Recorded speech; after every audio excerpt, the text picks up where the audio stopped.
So today, our topic is New York State large gatherings. We are actually meeting for the second time, just because we have some new guidance, and Dan's got some new information for us, and hopefully has some more answers for us. So, just want to welcome Dan. Dan is with the Empire State Development. He is the Deputy Director for the ESD Central New York region.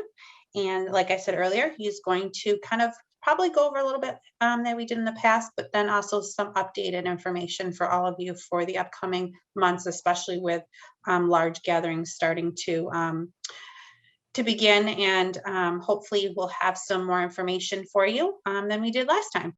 And I'm going to hand it over to Dan, and then we'll answer questions at the end of the presentation. Thank you so much, and the floor is yours, Dan. Thanks, Lisa, and thanks everyone for attending today. So real quick, I'm going to go over just some of the changes since the last time we spoke to the large gathering guidance. This is specific for catered events. There is separate guidance available for festivals and county fairs. That is available on the ESD or on the New York Forward website, and I can share that link with you if you're looking for more specific information for those style events. But today I'm going to go over the specifics for large gathering catered events as we get into the summer season. So real quick, the current catered events guidance. So effective May 19th, New York has adopted the CDC's public health recommendations for fully vaccinated people. This applies to most businesses and public settings, excluding a few, including health settings, schools, public transportation, etc. And as a result, the businesses will only be limited by the space available for patrons or parties to maintain the required socially distanced 6 feet. Now, this depends on if you are a vaccinated venue or an unvaccinated venue, because the new CDC guidance says that individuals who are vaccinated do not need to maintain the 6 feet of social distancing and do not need to wear masks. So if your location is 100% vaccinated, then you no longer have to abide by the limitations based on socially distanced individuals. However, individuals who are unvaccinated still need to maintain that distance of 6 feet social distancing and also need to wear a mask. And as a result, you'd have limits on your gathering numbers of people that you can have based on, if you have to have a certain number of tables or seating set aside so that social distancing can be met. And as I mentioned, this includes retail, food services, gyms and fitness centers, amusement and family entertainment, houses of worship, hair salons, barbershops, and other personal care services, among some other settings. So as of May 19th, we saw an increase in the social gathering limit. The indoor social gathering limit is now 250 people, and the outdoor gathering limit is 500 people. For residences, the outdoor residential gathering limit, which was 25 people, is now being removed and reverts to the social gathering limit of 500 people, obviously based on the space that you have, say, in a backyard. You're probably not having 500 people in a backyard. But again, if people are able to be vaccinated, then you're able to have more people in a smaller venue, or people aren't vaccinated, there still needs to be that distance of 6 feet between individuals. And then the indoor residential gathering limit has increased from 10 people to 50 people. So event venues specifically, event venues can exceed the social gathering limits of 500 people outdoors or 250 people indoors if all attendees over the age of 4 either present proof of full vaccination status or a recent negative COVID test result, and they maintain the required social distancing has to be accommodated. So if you're going to go above the social gathering limits, then that reverts you to the old rules where social distancing is required, masks are required, proof of vaccination required, and a negative COVID test is required. And as of May 31st, the curfew for all catered events has been lifted. So for events specifically below the social gathering limits, if the business is following the CDC guidance, fully vaccinated individuals do not need to wear a mask or be socially distanced, but unvaccinated individuals must continue to wear masks and be socially distanced. If the business is not following the CDC guidance, all individuals must wear masks and maintain 6 feet of social distancing. The business capacity is only limited by the space available for patrons or parties of patrons to maintain the required socially distance, as was mentioned before. If businesses are implementing the CDC guidance, they may require proof of vaccination status through either a paper form, a digital application, or the state's Excelsior Pass. We've discussed that before, and I'm going to go into it again, just for those who perhaps didn't get to see the presentation on the Excelsior Pass earlier. Alternatively, such businesses may rely upon the self-reporting of vaccination status, i.e. the honor system. We encourage locations, to be checking vaccine status. It's just a way to make sure that people are coming in are safe, and that those who are not vaccinated are able to keep themselves safe by wearing masks and staying socially distanced. So while it is not required, it is encouraged. And I know there's been some questions about if venues have the right to do so. Any venue has the right to ask for vaccine status and/or proof of a negative COVID test, and the state is authorizing any venue to do so. Buffets must still be served by staff. This is currently being reviewed, but at this time, the buffets must still be served by staff, and contact tracing information should still be collected by the venue. For events that are above the social gathering limits, all the guidance from the previous slides will apply, plus a couple of additional requirements. So first, you will need to notify the local health department. For each event, responsible parties must submit event details to local health authorities. This needs to be done at least 5 days in advance. Then the things that need to be included, and some local health departments have different forms and require more information than not, but the minimum of stuff that needs to be included is the contact information for the responsible party, the event name or function, the event address, event date and time, duration, expected number of attendees, expected number of event staff, and the location on the premise, if it's indoor or outdoor, indicated by the description and the floor plan. This is very similar if you were going to be getting, say, a permit for a gathering in a park or something like that. This is kind of the similar information that you would supply if you were applying for a permit for a large gathering. Also, for events that are going to be above the social gathering limit, all guidance again applies. Plus, there needs to be screening for proof of a negative test and/or vaccination.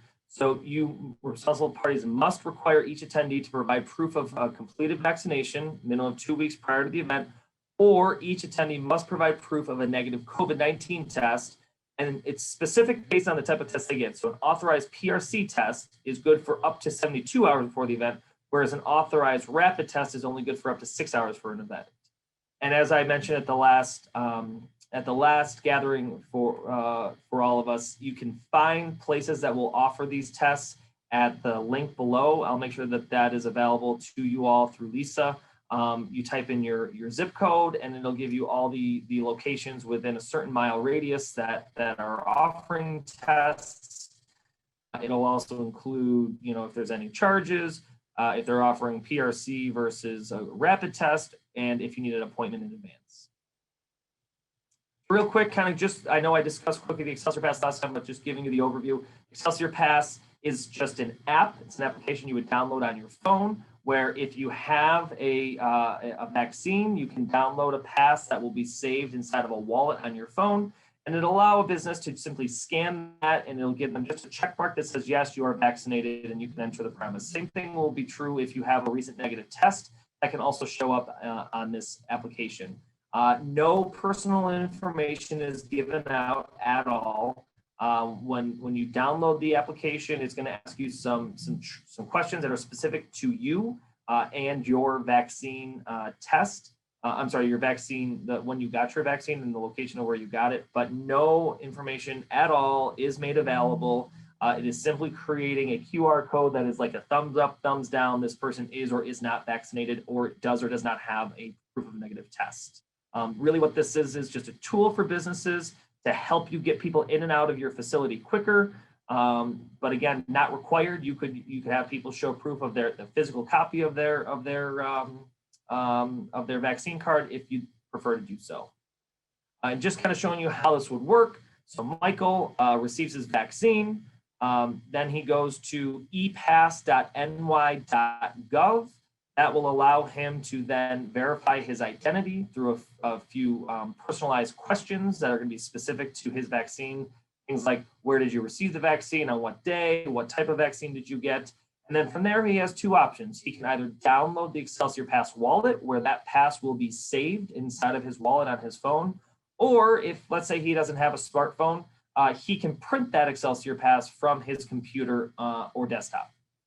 He can then keep that physical copy in his wallet and present that, which can then still be scanned, or he can show the pass from his Excelsior wallet, again, where that little QR code can be scanned to verify whether or not he has been vaccinated. So just to show you how this might work, so if you are Sarah, the business, you're a catering wedding coordinator, you are going to download the Excelsior Pass scanner, which is literally just an application that's going to hook up through your camera on your phone. Once it's ready to scan, you're going to hold it over the pass, and literally it's going to give you a check mark if that person is good to go. Same thing, Michael received his pass. He's going to show it at the door, and then it's going to be scanned. So this is kind of a quick overview. I wanted to just give you the lay of the land of where things currently stand, but I thought it'd be best to offer the most amount of time to answer specific questions that you might have based on what you have heard and what I just discussed. So with that, I'm going to open it up to some questions. Just so we can kind of have a bit of a dialogue about what you guys are trying to get answered. I have a question, and I was listening, but so apologies if I missed something. But say you're an orchestra and you want to do like a big 4th of July concert at the Inner Harbor. I mean, when you get into the permitting for these very large events and there's really no way to control access, there's no way to limit it.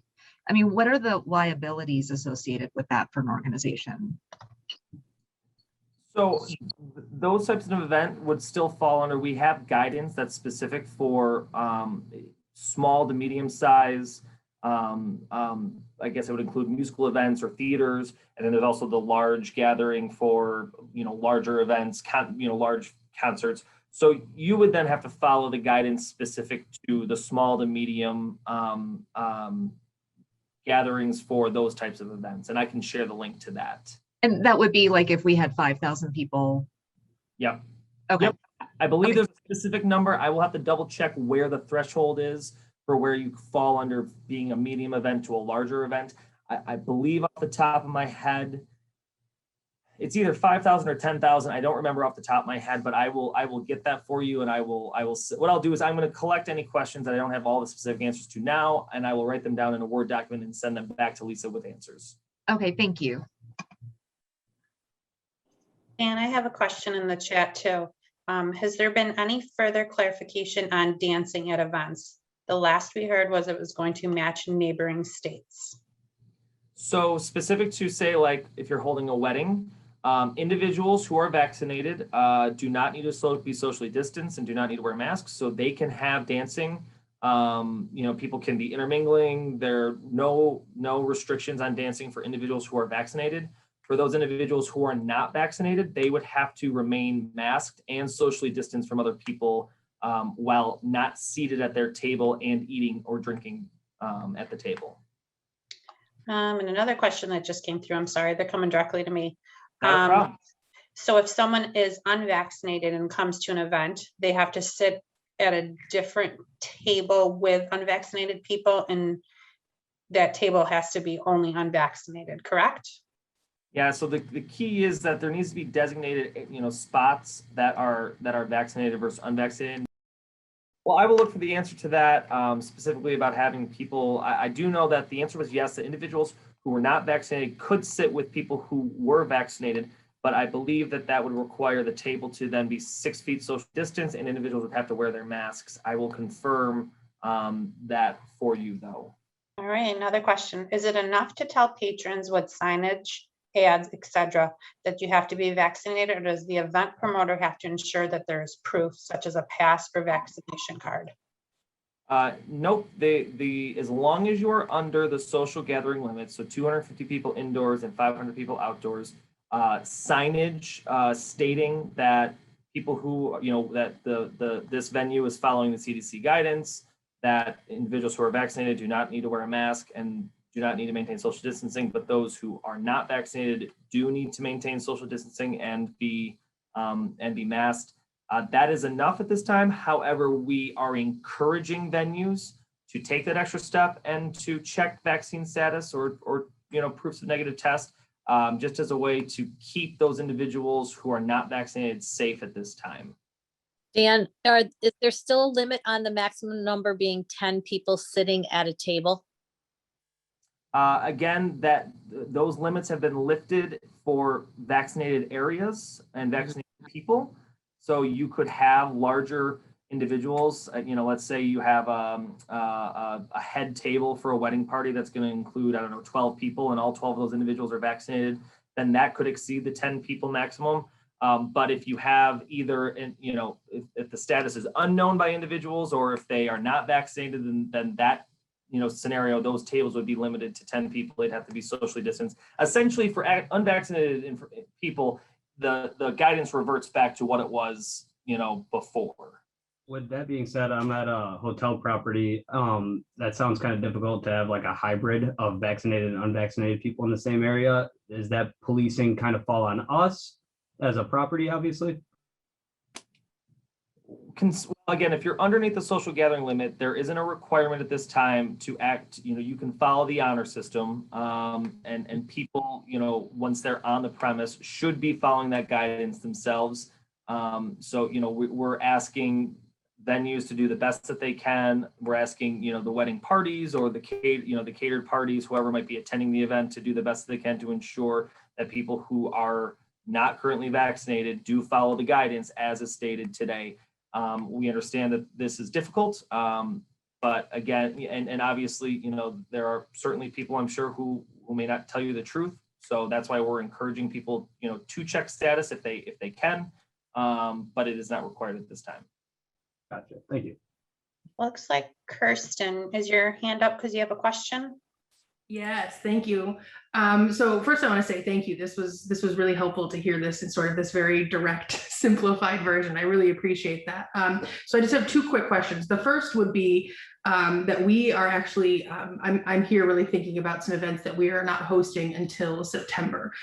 So I don't know if this is a question for Dan or Lisa, but I'm curious to know if there's anticipation of maybe this happening again in a couple of months, knowing that this all might change within the next few months. Would Center State be working to offer an updated version of this down the road?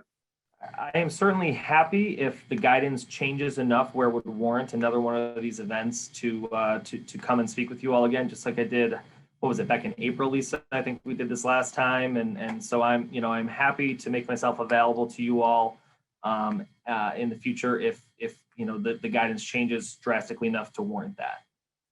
Awesome. So the next question I had was just as a nonprofit organization, when we are hosting our events, we are contracting with a venue. So maybe that's a local community college, or, Anthony referred to him being in the hotel industry or hotel. So thinking back to what you had noted about the need to submit to the local health department if we're over that criteria of the maximum number of people, would that be on us as an organization and the renter, if you will, to be fulfilling that application, or should we be looking to the venue to hopefully be fulfilling that requirement? So that is something that needs to be negotiated between, typically the venue would be responsible for that. However, that could be negotiated between the venue and the person that's attending. So you as a not-for-profit, that, you very well could reach out to them if you wanted to, but, the way I'm looking at it, let's say you have let's say you have a wedding of 300 people indoors.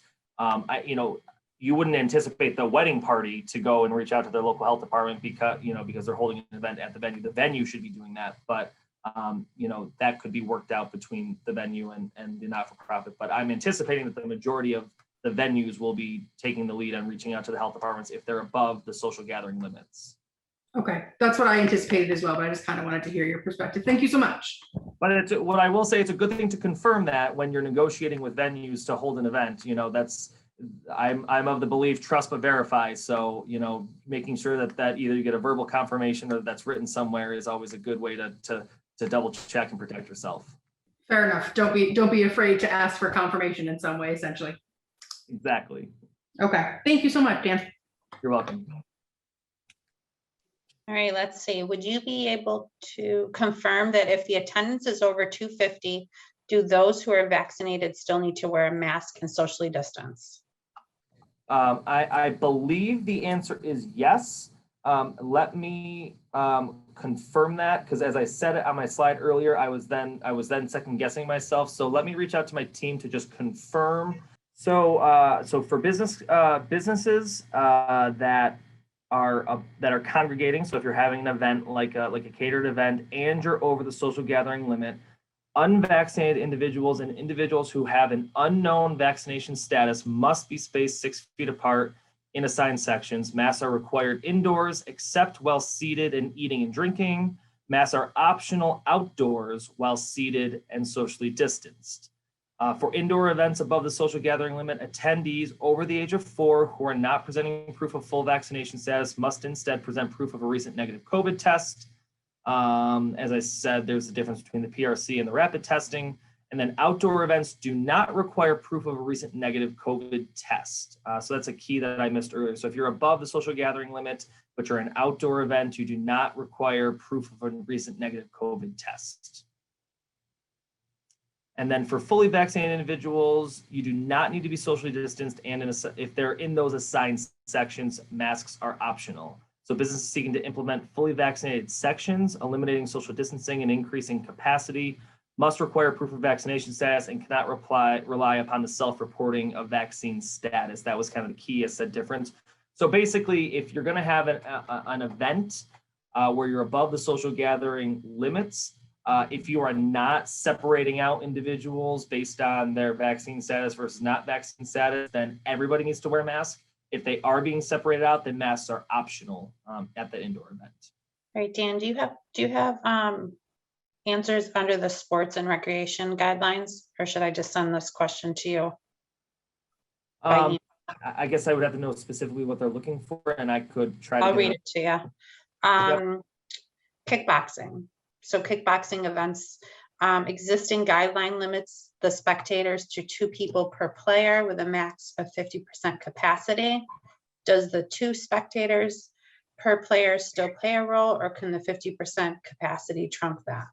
I will look into that and I will get back to you with answers. What do we need to do if we find out someone becomes sick who was at our event? So if somebody ends up testing positive, obviously that's precisely why we still require the contact tracing information for individuals. Then you should, the county health department would then have to go through the process of trying to begin contacting individuals who came into contact with that sick person. Even if you're vaccinated, it's still good to be reaching out to those individuals. They should receive a negative COVID test. I don't know specifically if they're required to still quarantine if they have a vaccine. I would have to look into that. That's a Department of Health question. But I can try to get an answer on that for you shortly. I'm just clarifying. So vendors do not, if we're under the limits and we're vaccinated, vendors do not have to wear masks outside. Is that correct? Yep, that is my understanding, for the outside events. Okay, thank you. And inside events, vaccinated vendors? Let me look in and confirm for indoor events. Dan, we're we kind of jumped on to see if there was anything that you had for the large stadiums, so we're going with a large vaccinated only section. And we're going to have a lot of pods available for unvaccinated people.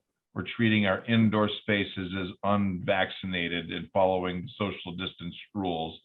Our new room. If everyone's vaccinated, we'll open it up. But if everyone can't prove that they're vaccinated, we're going to do it that way. Is there anything that you can think of in our respect over at the baseball stadium that we should be thinking about, specifically as we're checking the vaccinations of the people coming in? Can you just look at their Excelsior Pass, or do you need to scan it in? Anything top of mind that steps off the charts that you think that we should be keeping in mind? Yeah, thanks, Jason. So just quick to that question about the Excelsior Pass, you definitely need to scan it because you can get an Excelsior Pass that won't, it'll download sometimes, even if it could be expired. So you should be scanning the pass itself in order to show that that hasn't expired or that it's still good to go. That is definitely something that we recommend. Or like you said, like I said, you could have the physical card itself that people receive when they got vaccinated to show proof as well. You know, in terms of the operations at the stadium, you know, you guys kind of you've got it right on. It's whatever that you guys choose you want to do in terms of capacity. So, I mean, you could open it up to only vaccinated individuals, and then you could have 100% capacity in the baseball stadium. Or like you said, if you're going to have certain sections that are vaccinated or that are unvaccinated, then those individuals would have to be 6 feet apart. So then your capacity falls to just, you know, however many people you can fit into an area that keeps them 6 feet by 6 feet apart from each other. Obviously, masks are worn. Same thing with some of your indoor venues. You know, you've got the beautiful new event space over in left field, and so like that would be dependent on if you know, if people inside of that venue were all vaccinated or not. That just depends on your capacity. The one thing I will say is for that enclosed space is if they're, you know, people who are unvaccinated, you know, would have to remain seated, you know, when they're eating and drinking, versus people who are vaccinated could be up, standing, eating and drinking, and not need to have that mask on. What about like vendors that come, you know, we're going to get into tabling, you know, we're going to let our sponsors that like to do tabling, and we're going to let them do that, but we were going to have them, you know, they're outside, but we were going to ask them to remain wearing masks, whether they were vaccinated or not. Any thoughts on that? Yeah, so again, my understanding is that if they're a vendor who is vaccinated, you know, then, and they're outside, they do not need to wear a mask.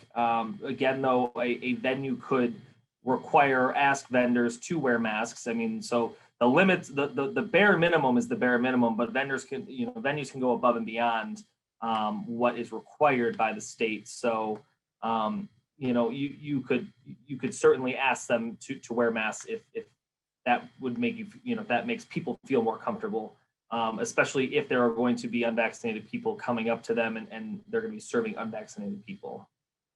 All right, thank you. But we should, you know, let's, you know, Jason, maybe you and I can connect offline just so I can get a couple of these things clarified for you and get my team on board. Sounds good. As always, if you have any questions and you want to send them to me, I can always get them to Dan and get some responses back to you. Dan, I'm assuming you're going to get those answers to the questions you didn't know and send them to me. So then I will send it out to all the attendees with a survey. So with that being said, thank you again, Dan, for coming out again. And I know you've done quite a few of these for us, so I appreciate your time and your knowledge. And I will hopefully see everyone soon in person. We also have an in-person survey that's out right now. I'm just trying to get everyone's thoughts about possibly hosting in-person events coming soon. So if you don't mind going to our website and filling out that survey, we would greatly appreciate it. And then just, we have another event next week, and then we're kind of wrapping it up for our spring programs, other than our golf tournament in August. And then hopefully some fun events in the fall in person. So again, if you need anything, you know where to find me, as well as send me questions you might have. And we hope to see you guys all soon.